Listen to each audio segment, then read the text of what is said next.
نبی قیامت میں اپنی امت کی شکایت، اچھا یقیناً اس پہ تو واہ کہنے بھی نہیں چاہیے، یعنی یہ اس نبی قیامت میں اپنی امت کی شکایت کریں گے، اس پہ کوئی داد تو مجھے ملنی نہیں ہے، مگر جب میں یہ بتاؤں گا نا کہ شکایت کیوں کریں گے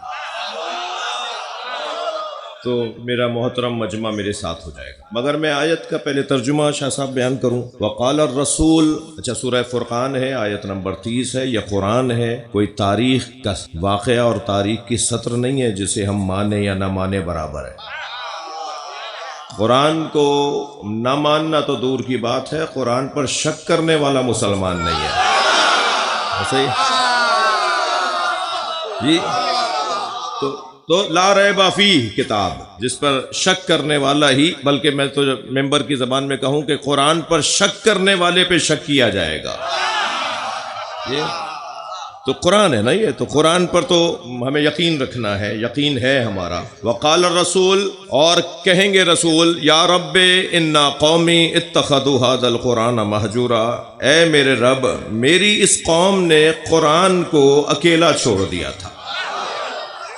اچھا، اس کا جو ظاہری طور پر سمجھ میں آنے والی بات ہے وہ یہ کہ بھی قرآن نہیں پڑھتے تھے اور قرآن پڑھنا چھوڑ دیا تھا، قرآن کو اکیلا چھوڑ دیا تھا، قرآن کو طاق میں رکھ دیا تھا، قرآن کو غلاف میں رکھ دیا تھا، قرآن کو باکس میں رکھ دیا تھا، قرآن کو اکیلا چھوڑ دیا تھا۔ یہی سمجھ میں آتا ہے کہ شاید نہ پڑھنے پر یہ شکایت۔ تو عزیزو، جتنا سرکار کے زمانے میں قرآن پڑھا جاتا تھا، جتنا 3 دوروں میں قرآن پڑھا جاتا تھا، جتنا ائمہ کے زمانے میں قرآن پڑھا جاتا تھا، آج اس سے زیادہ پڑھا جاتا ہے، اس لیے کہ آج مسلمان زیادہ ہے، آج مسلمانوں کی تعداد زیادہ ہے۔ دنیا میں واحد کتاب ہے جو کثیر الاشاعت ہے، وہ قرآن ہے۔ اتنی زیادہ کوئی کتاب نہیں چھپتی سال بھر میں جتنا اکیلا قرآن چھپتا ہے۔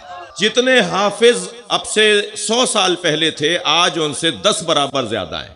خود اس وقت پاکستان میں 1000 سے زیادہ شیعہ حافظ ہیں، شیعہ حافظان قرآن 1000 سے زیادہ اس وقت پاکستان میں ہیں۔ جنید جمشید ایک بہت بڑا نام، طیارے حادثے میں وہ رحلت فرما گئے، جہاز گر گیا تھا، تو ہم ٹی وی چینل پر کی میزبانی میں بیٹھا کرتے تھے ماہ مبارک رمضان میں، خاص طر نشریات۔ ایک دن مجھ سے کہنے لگے کہ ڈرے سے ذرا گھبرائے بات کر رہے تھے، وقفے کے درمیان یا کمرشلز آ رہے تھے، تو انہوں نے کہا کہ وہ آپ ناراض تو نہیں ہوں گے، ایک بات پوچھو۔ میں نے کہا نہیں، کہیں۔ کہنے لگے میرے کچھ دوست کہتے ہیں کہ شیعوں میں حافظ قرآن نہیں ہوتے، تو میں نے سوچا کہ آج آپ سے پوچھو۔ میں نے کہا جی بہت اچھا کیا آپ نے کہ مجھ سے ہی پوچھ لیا، اس لیے کہ میرے اپنے گھر میں حافظ قرآن ہے، میرے اپنے بچے حافظ قرآن ہیں، اور وہ کیونکہ خود پڑھاتے ہیں، پڑھنے جاتے ہیں، تو کوئی عیب نہیں ہے۔ اگر آپ چاہیں گے تو میں آپ سے ملوا بھی دوں گا، آپ پوچھ لیجئے گا، جو آیت پوچھیں گے وہ بتائیں گے۔ میں بھی جب مجلس کی تیاری سفروں کے درمیان کر رہا ہوتا ہوں، لانگ روٹ پر نوٹس تیار کر رہا ہوتا ہوں، تو کبھی کبھی اپنے بچوں کو فون کرتا ہوں کہ اس آیت کا نشان بتا دو، تو میرے گھر سے مجھے مدد ہو جاتی ہے۔ تو آپ نے اچھا کیا۔ اسے کہنے لگے کہ پھر یہ لوگ کیوں باتیں کرتے ہیں؟ میں نے کہا بھائی بہت واضح بات ہے کہ ہم شیعوں کا قرآن پڑھنے سے کوئی پیٹ کا تعلق نہیں ہے۔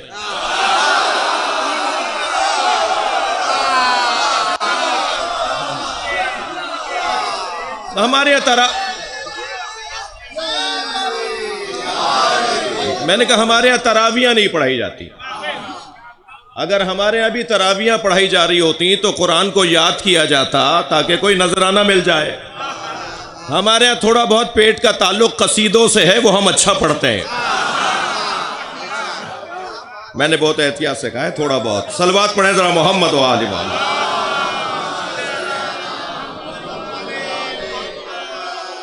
خفا تو نہیں ہو رہے آپ میری باتوں سے؟ تو قرآن سب سے زیادہ جس کتاب کو سب سے زیادہ پڑھا جاتا ہے، جسے زیادہ حفظ کیا جاتا ہے، ہمارے پاس الحمدللہ اس وقت لاہور میں بھی، کراچی میں، ملتان میں پچھلے دنوں حیدرآباد میں جس شہر میں جا رہا ہوں، مجھ سے حافظان قرآن شیعہ بچے ملتے ہیں اور بڑی خوشی ہوتی ہے جب میں ان سے ملتا ہوں۔ تو اس وقت 1000 کی تعداد جو مجھے پتا ہے، ہو سکتا ہے میری معلومات میں کمی، تو قرآن تو کثرت سے پڑھا جا رہا ہے، اور نہ جانے قیامت تک اور کتنا پڑھا جائے گا۔ تو جو مسلسل بہتری کی طرف ہے، نبی اس پر شکایت کیوں کریں گے؟ سوال یہ ہے کہ شاہ صاحب، سوال یہ ہے کہ نبی قیامت میں اپنی امت کی شکایت کریں گے کہ میری قوم نے، میری امت نے قرآن کو اکیلا چھوڑ دیا تھا، تو سمجھ میں یہ آتا ہے کہ اسے طاق میں رکھ دیا تھا، پڑھ نہیں رہے تھے۔ بات کچھ اور ہے، بات یہ ہے کہ نبی کل قیامت میں شکایت کریں گے میں نے قرآن علی کے ساتھ دیا تھا۔